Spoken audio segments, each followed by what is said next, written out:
In this video, I'm going to talk about the general divorce process, child custody, considerations for evaluating child custody arrangements for mental health of a caregiver. Also about MFT code of ethics considerations and tips for releasing information when subpoenaed. When couples come into therapy, sometimes the best option is separation and divorce.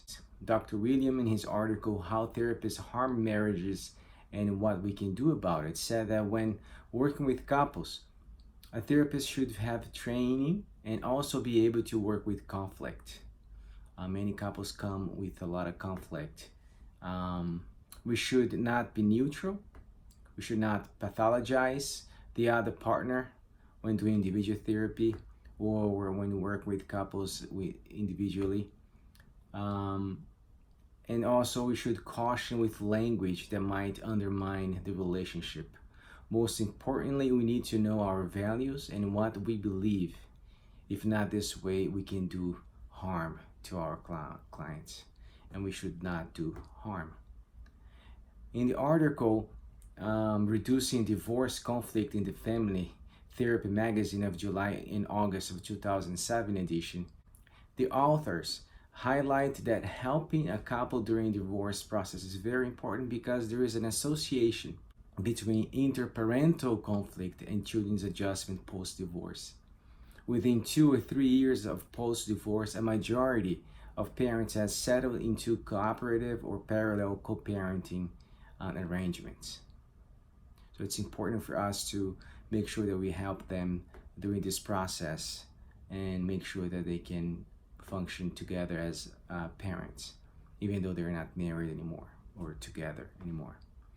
Family court in the U.S. Process approximately 1 million divorces a year, and half of them are with children. No, not all divorce is the same, and lately the legal system has adopted differentiated case management to address these differences to make sure that, because the one size does not fit all when working with separation and divorce. There are different processes the court uses to help resolve divorce matters. There is the collaborative divorce, cooperative parenting, co-parenting counseling, high conflict parenting, mediation, parallel parenting, parenting coordination. Because children are vulnerable, it's important to carefully look at custody, and this is our next topic. We're going to be talking about child custody. Rachel Verk, in the article in 2009, August of 2009, in the Family Therapy magazine, said that when a parent comes to therapy, it is important to know who has a child custody. There's a legal custody, who has the legal right to make decision on behalf of the child relating to the child's health, education, and welfare, as opposed to physical custody, with whom does the child reside, determines who must consent to the treatment of the child. When a court orders joint legal custody, this usually means that the parents share the right and the responsibility to make important decisions on behalf of their child. In other words, either parent may consent to the treatment of the child unless the court has specified. Remember to obtain most recent court order regarding custody and visitation, or call the attorney representing the parent who seeks treatment for the child in order to ascertain whether the most recent court order gives the parent seeking such treatment the unilateral right to consent on behalf of the child. This would, of course, be done with the knowledge and permission of the parent. Therapists are well advised. We should, whenever possible, to obtain the signature of both parents. It's always good to be safe. Now let's look on consideration for evaluating child's custody arrangement, or mental health of a parent. So I live in Connecticut.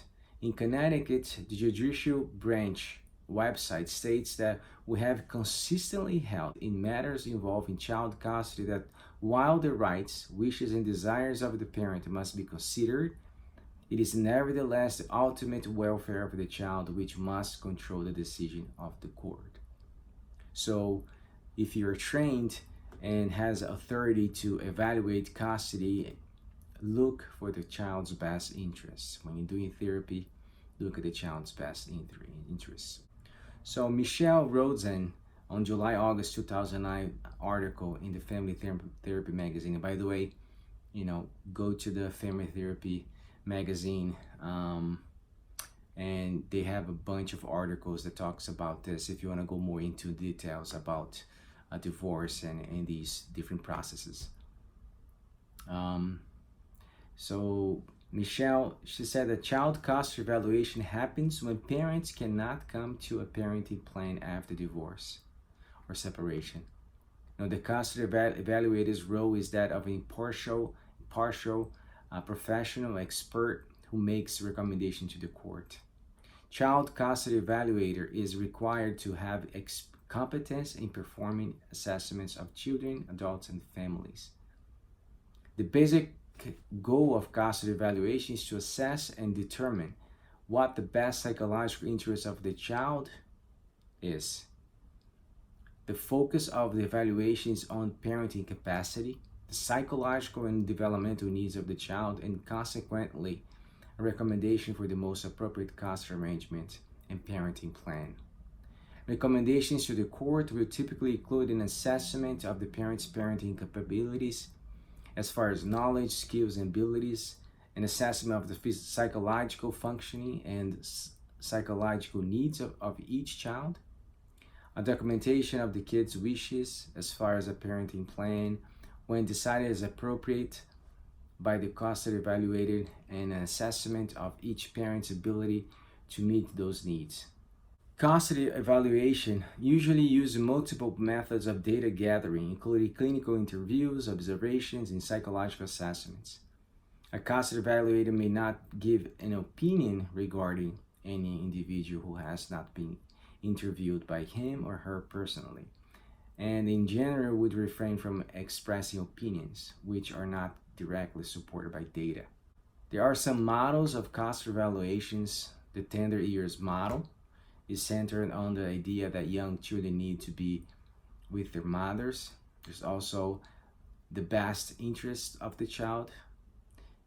This is the prevailing legal model of custody decisions in all states these days. The custody arrangement that fulfills the particular needs of the children is the goal. And the least detrimental is another model. Now we're going to move into the AAMFT Code of Ethics and some considerations. When you look to the standard 1.8, autonomy and decision making. Marriage and family therapists respect the rights of clients to make decisions, and clients have the responsibility to make decisions regarding relationships such as cohabitation, marriage, divorce, separation, reconciliation, custody, and visitation. So we have to make sure that they are the one deciding. We make recommendations, but we have to look at the client's desire and wants. The most important and useful for this type of topic that we're talking about is the standard 7. It's called professional evaluation. So professional evaluations is the standard number 7. So 7.1 says performance of forensic services. Marriage and family therapists may perform forensic services which may include interviews, consultations, evaluation reports, and assessments, both formal and informal, in keeping with applicable laws and competencies. 7.2 says testimony in legal proceedings. Marriage and family therapists avoid misleading judgments, base conclusions and opinions on appropriate data, and avoid inaccuracies. Strive to be accurate, objective, fair, and independent. 7.3, the competence. Marriage and family therapists demonstrate competence via education and experience. We should get informed consent, that's 7.4. 7.5 states avoiding conflicts. Clear distinctions are made between therapy and evaluations. 7.6 avoiding dual roles. Marriage and family therapists avoid providing therapy to clients for whom the therapist has provided a forensic evaluation and avoid providing evaluations for those who are clients unless otherwise mandated by legal systems. And 7.7, separation of custody evaluation from therapy. Marriage and family therapists avoid conflicts of interest in treating minors or adults involved in custody visitations actions by not performing evaluation for custody, residence, or visitation of the minor. 7.8 is professional opinions. Marriage and family therapists who provide forensic evaluations avoid offering professional opinions about persons they have not directly interviewed. 7.9, it changes in service. Clients are informed if changes in the role of provision of services of marriage and family therapy occur and or are mandated by legal systems. And the last one, 7.10, familiarity with rules. Marriage and family therapists who provide forensic evaluations are familiar with the judicial and administrative rules prescribing their roles, to make sure that you know what are the roles that you can perform and the limitations, and make sure that you call for support if you need to. Call MFT and they can definitely help you out. Now is tips for releasing information when subpoenaed. So you can visit the AMFT website and they have some very good information for this. They provide a subpoena checklist. Where are you required to appear and when? Are you required to bring documents with you? When are you required to appear?